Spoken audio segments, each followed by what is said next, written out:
ממצרים גאלתנו מבשפות מפנינו ממצרים גאלתנו מבשפות מפנינו. Thrown up in the air, right? So that's where you have the chaos of Mitzrayim, and then you have the evolution of Yetziat Mitzrayim, of the redemption again, the liberation or the rescue from liberation. And the rescue itself is a mess.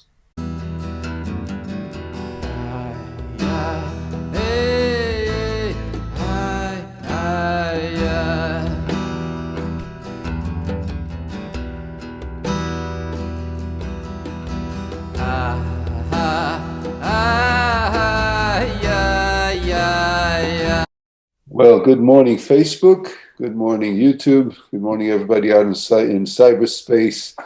Are we ready to get ourselves, are we ready to get ready for Pesach, for the Passover, upcoming holiday? See what the Sefat Emet has to share with us. Masha tiknu chachamim, as the sages, the rabbis have ordained for us, Dalet kosot neged dalet l'shnot shel geula, drinking the four cups of wine at the Seder as representing the four expressions of redemption. וגם עניין הסיפור ביציאת מצרים דהו מצווה רבה, and also the instruction to tell the story of the leaving of Egypt, which is a great mitzvah, is a core mitzvah, you could say. So he's offering this as a statement, but I think there's an implied question in there. And the question is, how come? Why the four cups? Why the four expressions of redemption, and what's the connection to the core mitzvah of telling the story? The Seder, which we're going to find out today, means order, because we tell the story of the going out of Egypt in a particular order. It is a way it is the mechanism within which we are able to perform certain mitzvahs, certain commandments. Two of them are biblical mitzvahs, and three of them are rabbinic. The two biblical commandments that we are fulfilling during the Seder is the eating of Matzah and the telling of the story of the Exodus.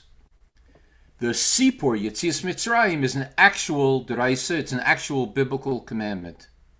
And we fulfill that by using a little booklet called the Haggadah, the telling of, which literally means the telling of the story. And through that, we tell the story at the Seder. That's one thing we have to know before we begin. The other thing we have to know is, I told you that there are three rabbinic commandments involved by the Seder. One of them is the drinking of 4 cups of wine.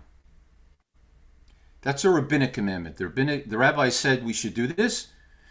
Many reasons. The most famous and important reason is that wine is an expression of freedom. In the olden times, people who had wealth and were people of status would drink wine. Mm-hmm. So to emulate this and to show that we are free people, we drink red wine. There are other reasons. That's one of the main reasons. Why 4? Whether wealth really gives you freedom is a whole different question, but we'll just take okay. But it was a symbol of status. Just being devil's advocate. Yeah, but basically a slave wasn't drinking wine, and a free person was drinking wine. So to show that now we're free, we do things that free people did. They drank wine. Why 4? Why not 8 or 3? Because if we look at the verses which talk about God promising to take us out from slavery to freedom, we find that he uses 4 expressions of redemption. I will take you out. I will bring you to me as a people. I will save you. I will liberate you. So to represent the 4 different ways in which God told us that he was going to make us free, we drink 4 cups of wine as a rabbinic commandment at the during the Seder. We do it at different times for different reasons. So the Sefat Emet, of course, here, as we're now going to begin, is going to delve really deeply into the idea of the Seder, which literally again means the putting in order of things, and combining that with a very unbelievably beautiful lesson about the 4 cups of wine. So he's going to explain. העניין הוא, ואז היה בחיפזון. So why? Because when they were leaving Egypt, they did so in a rush. Yeah, the verse says, Ki goreshu, they were thrown out. Right. And of course, one of the reasons for the matzah, we had no time, they couldn't bake. Of course, they had the Seder, they had time for certain things, not time for other things. Questions about that, but in general, the whole Exodus was done in haste. Mm-hmm. And as the Sefat Emet will continue now, we're going to contrast that with our retelling of the story. Right. And as it is said in the verse, כמו שנאמר בפסוק, כשהגיד משה רבינו עליו השלום לישראל, אל הלשונות, when Moses, may his memory be a blessing, said to the people of Israel, these are the 4 expressions of redemption. Did they hear him? Lo sham'u.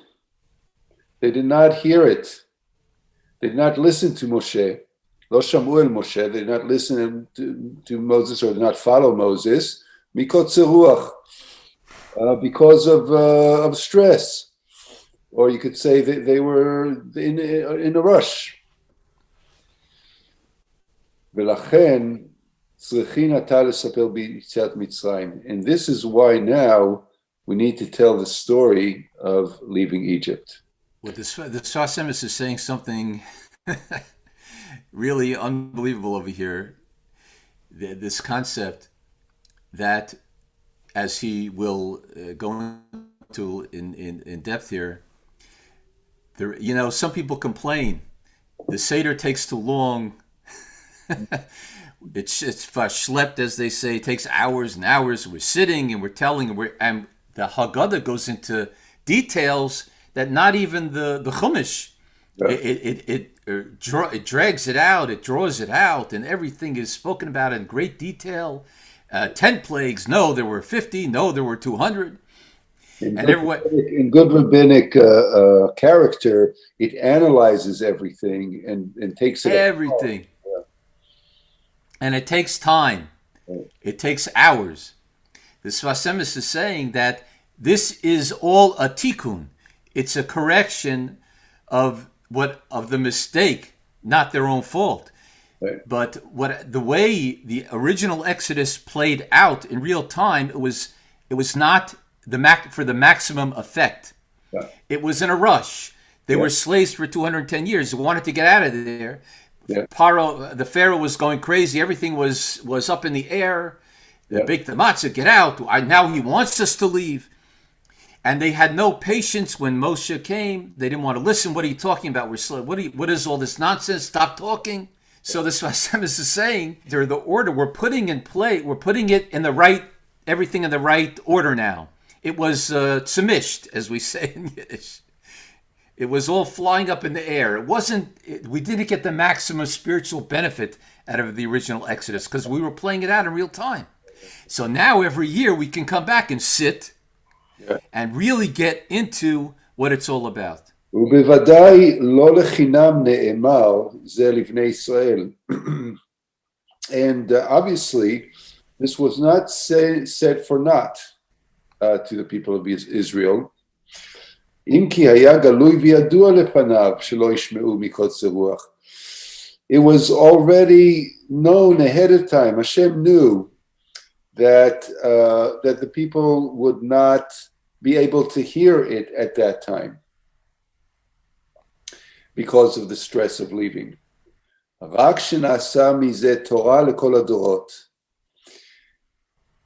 But the purpose of it was that it's become a Torah, a teaching for all generations.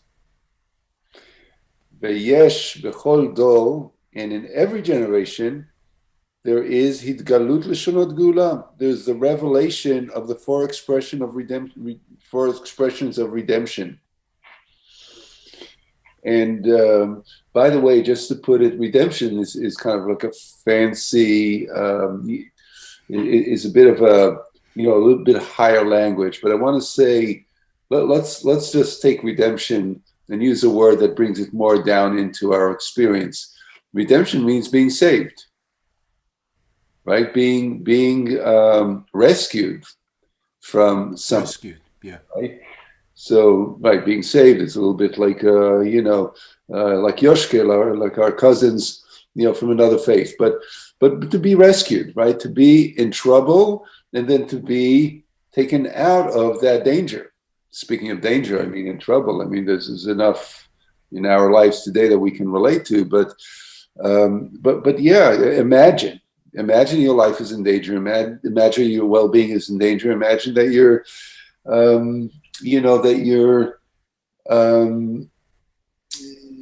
that your tranquility, like your peace is in danger, right? In real life. And then something or somebody or somehow, or even, yourself, we always need to be involved with it ourselves. We are rescued, right? This is redemption. We are taken out of, the stress zone. And so this is real. In other words, it's, because often redemption, it's like, Rosenzweig's, Sixth Star of David, you have creation, redemption, revelation. I mean, it sounds very philosophical when we say redemption. I want to say this is actually being rescued.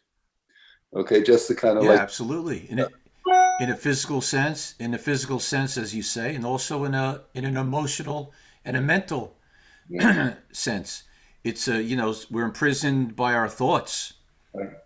And when I find a way to have a sort of epiphany where I can free myself from being a prisoner of my own head, that's a sort of that's a liberation.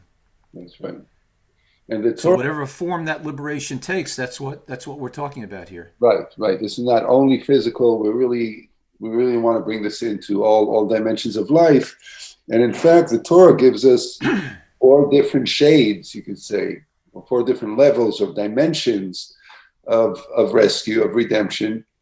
And this is very critical. It's very kind of essential, because you could say that life from birth to death is a place of hope and rescue.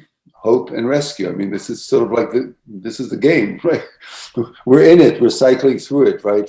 Obviously for we believe for a purpose, right? This is every soul comes to earth, according to Kabbalah. Every soul comes to earth for some kind of tikkun, for some kind of purpose. So again, רק שנעשה מזה תורה לכל הדורות. So the purpose of that whole confusion, right? So it says they weren't just like stupid, or short-tempered or short in patience. This was all purposeful, says the Sefat Emet. It was from the higher order. Speaking of order, that it wasn't just something that needed to happen at that time, but it's something that there was a lesson here that really was eternal. That for every generation, when we're in that situation, there will be this teaching.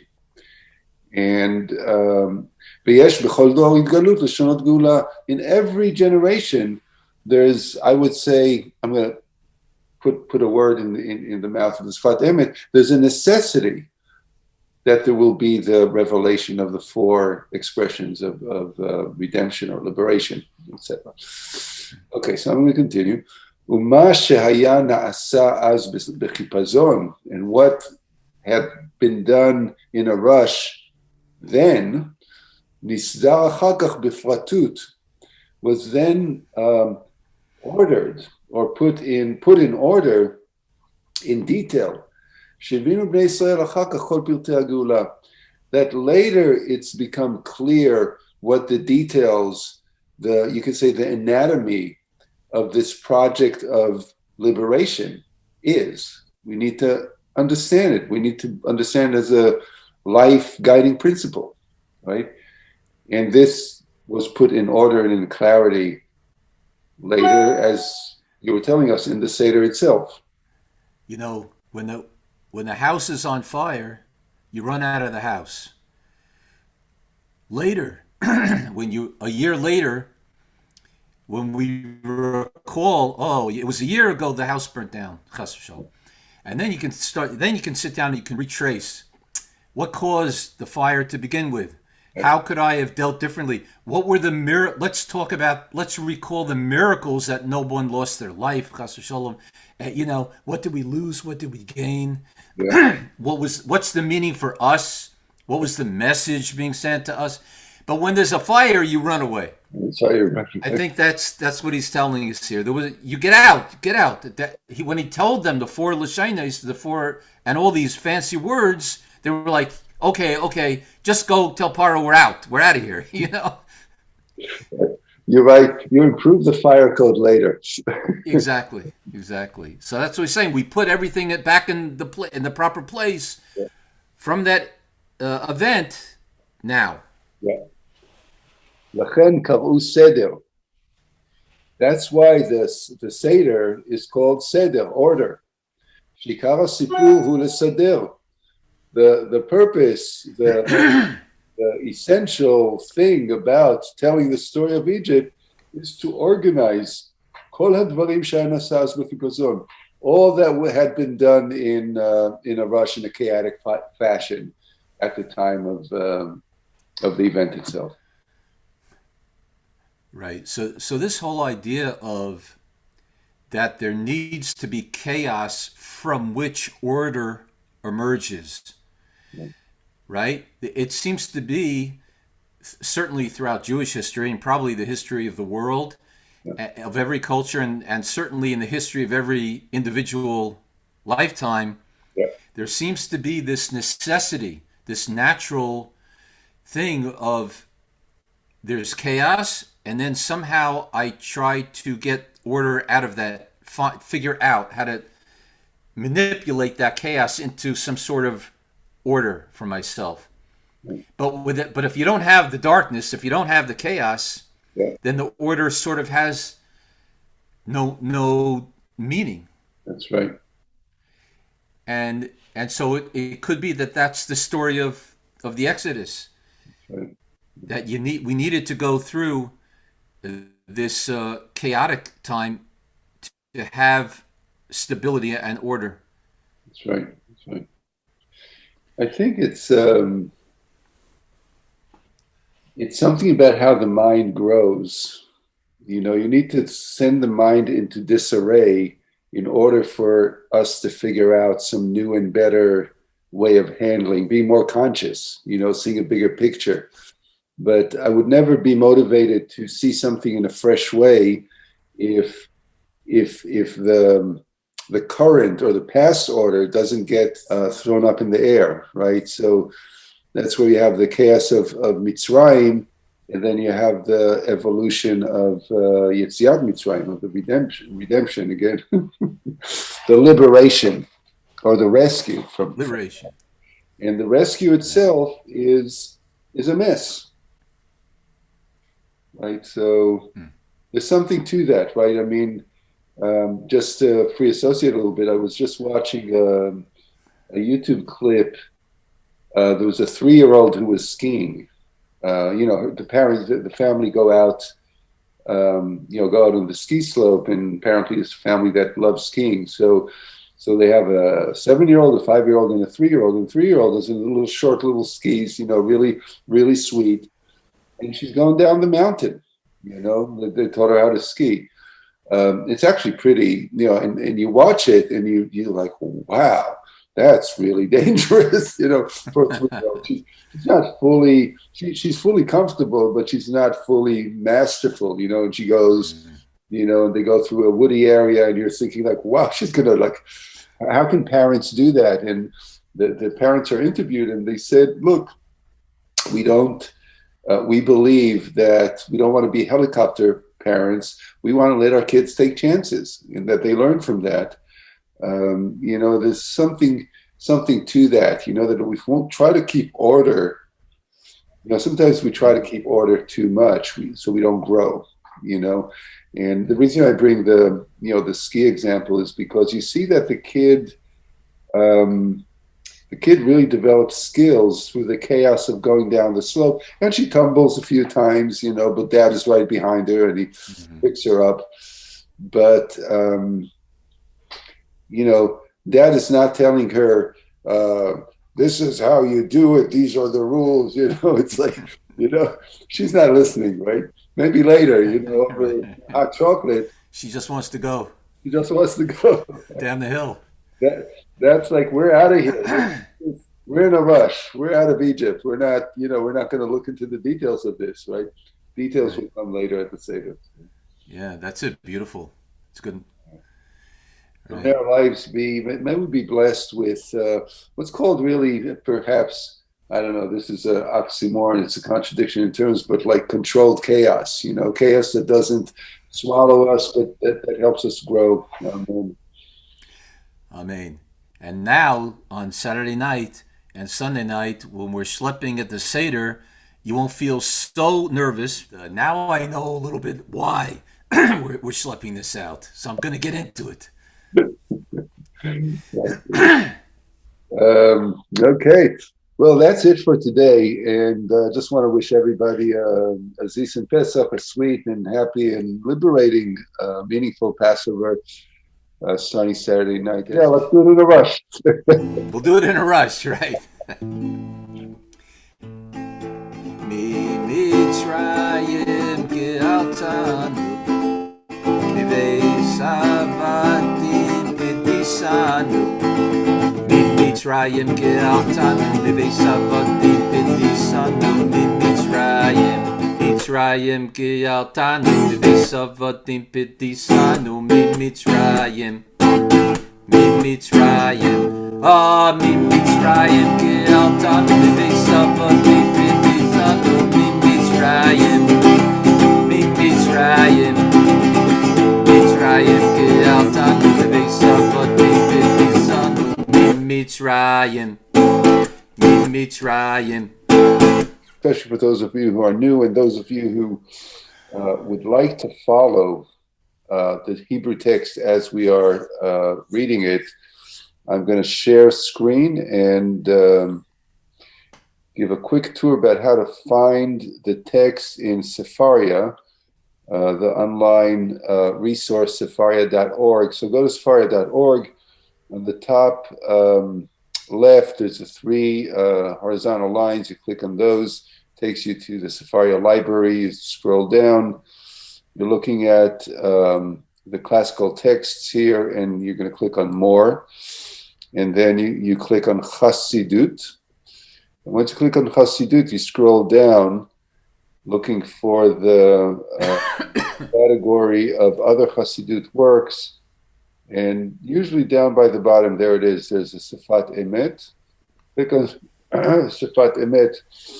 Then you go to this drop-down menu next to Sefat Emet, Genesis, Bereshit 1. You click on it. That will give you a table of contents of all the Sefat Emet writings right here. And we click on Leviticus. And we scroll down to Passover. You click on Passover. And we are looking for section 15 inside the Passover collection.